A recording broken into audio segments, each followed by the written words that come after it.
today we're going to be addressing some topics that I believe and feel that, um, and I guess the purpose is to just have conversations started on uh, via YouTube or um,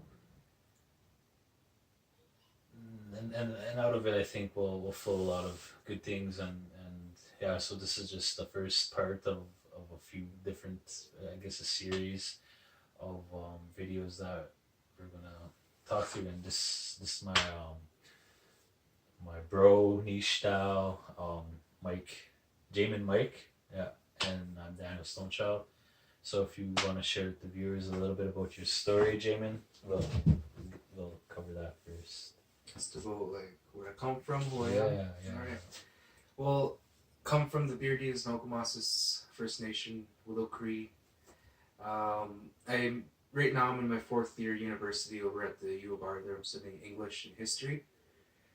I have a keen interest in doing research regarding colonization and all that good kind of Indigenous studies stuff, and that's basically what I do. I also work with the U of R Press, and we publish books, nonfiction books, and I do a lot of reading. Um, I also do a lot of, I guess, powwow in the summertime, roundness in the wintertime, so it's kind of where I come from. Mm, cool.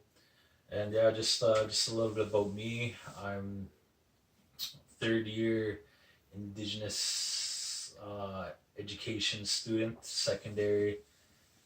I My original reserve is Nicanite First Nation, way over by Maple Creek area, Swift Current, that direction. For those of you that don't know, I grew up mostly in Regina, and yeah, it's been an interesting time and just been an interesting experience.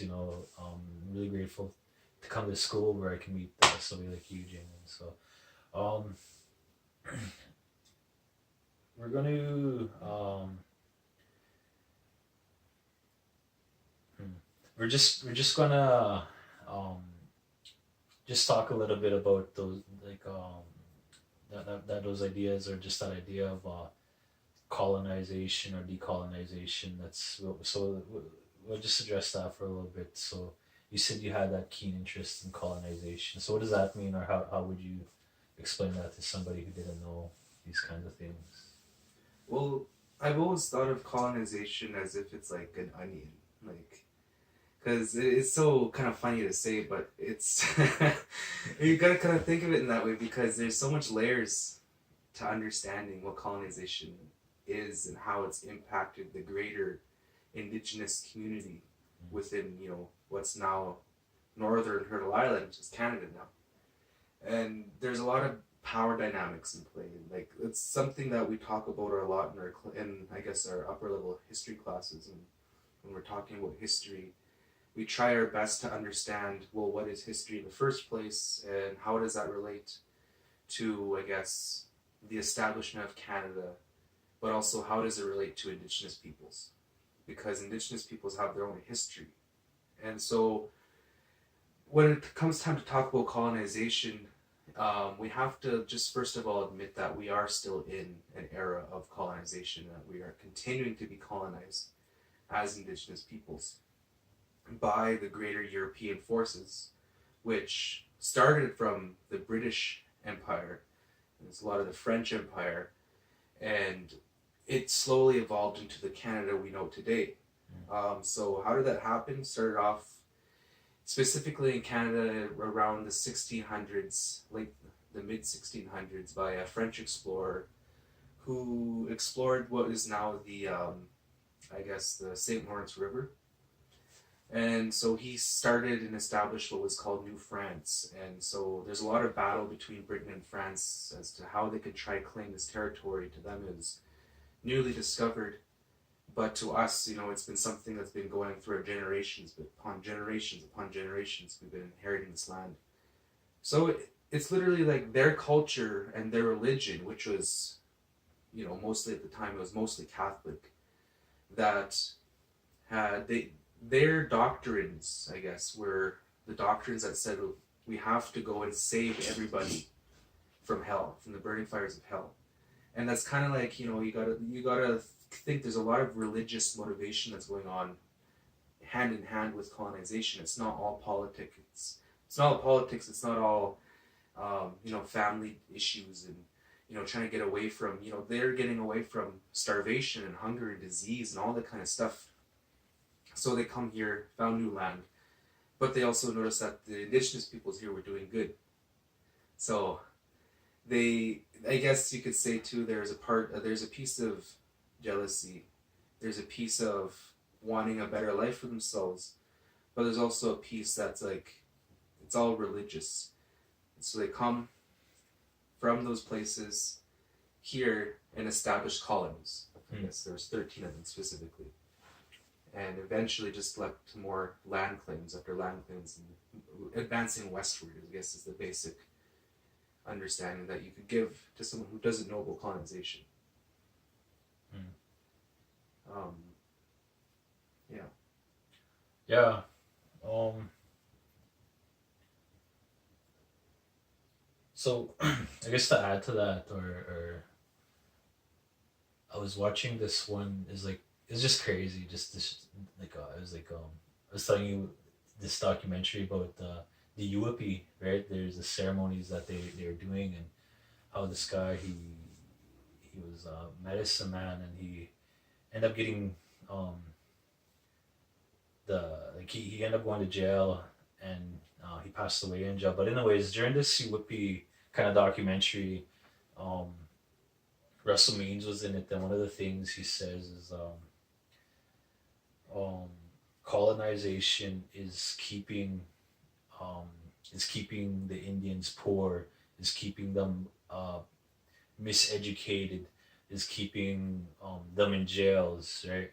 Um, and I think this might be a bit of stretch, but like he said, that colonization is keeping the Indian from their own spirituality. And he said that's the success of colonization, and so um, I thought that was pretty interesting, and just hearing how you're saying that like all that kind of stuff, like it wasn't just a religious thing, but it was like political, and it went to all those kinds of realms that really damage our people. Um, so I guess on the flip side, how like how would you see or this understand decolonization? Is that yeah like is it practical you think or is it yeah what do you think? I think decolonization is very practical. Um, but the thing is with decolonization, a lot of people have this idea where it's like one day we can get up and decolonize, and that that's all the work that needs to go into it. But the thing is, when it comes time to decolonize, you can look at to different models all across the globe because colonization has affected, especially from the British people, has affected many parts like South Africa, India, Canada, New Zealand, Australia, and all these kind of things. And you have to kind of look at it in a really global perspective because as indigenous peoples, like where we're going right now is we're headed to what they call the pan-indigenous era, I guess, is where it's like all these indigenous peoples are starting to conglomerate together and creating like these ethnic groups. Now, the thing is, pre-contact, before colonization, we didn't understand ourselves as an ethnic group, as in you would understand white people, black people, Latin people, Chinese, or not Chinese, but Asian people in general. And then, so now you have another one, which is indigenous peoples. And then, so there's a lot of, I guess, mixed understandings that go on in between indigenous groups that, make the indigenous people. So then, I think, moving forward with decolonization, there is a big lack of, I guess, a central and common intelligence within the people. AKA, we're not on the same page half the time. So you can see how our movements going forward are not as successful as they were, like, let's say, in South United States with the black people. And then you can see all these movements, led by on the same page, led by intellectualism, led by sincere thought and by sincere gathering. And so there's things like when we talk about decolonization, when we try execute decolonization, that's kind of where we lack. But I guess the greater understanding of decolonization, you could look at it as if there's some ways you can go about it. There's different paths to get to decolonization, and to be a fully decolonized people is another thing that's still open for interpretation. What is that, and what does it look like? Because as far as we were impacted by colonization, it is like complicated to try decolonize all of that. So, they say like, well, and a lot of people will ask, well, how can we effectively decolonize and be on the same page and actually get to where we need to be? And that's, I guess, is where we're at right now. We're in a very, very big transition stage through what information is being passed around from people to people to people, not person to person. It's hard to look at, I guess, healing. When you're an indigenous person, like let's say when you're a Nahio person, it's hard to look at healing as an individual because, we are always a part of that collective community where we always had thought about, if I'm going to do this, how is this going to impact my camp or my people? And that's been this generational knowledge that's been spewing generation to generation down. And so we've kind of internalized that, and really, I guess, within our culture, it's been ingrained into the languages and the humors and the way of being. So we have to consider those things when we're talking about decolonization. If we don't consider that there are people alive to this day who still remember how it was, is kind of like, it's something, I think it's dangerous waters. But I guess the overall within decolonization is that it is like an onion. We have to, I guess, revitalize language first of all. We have to revitalize families, revitalize song and dance, revitalize our spiritualities.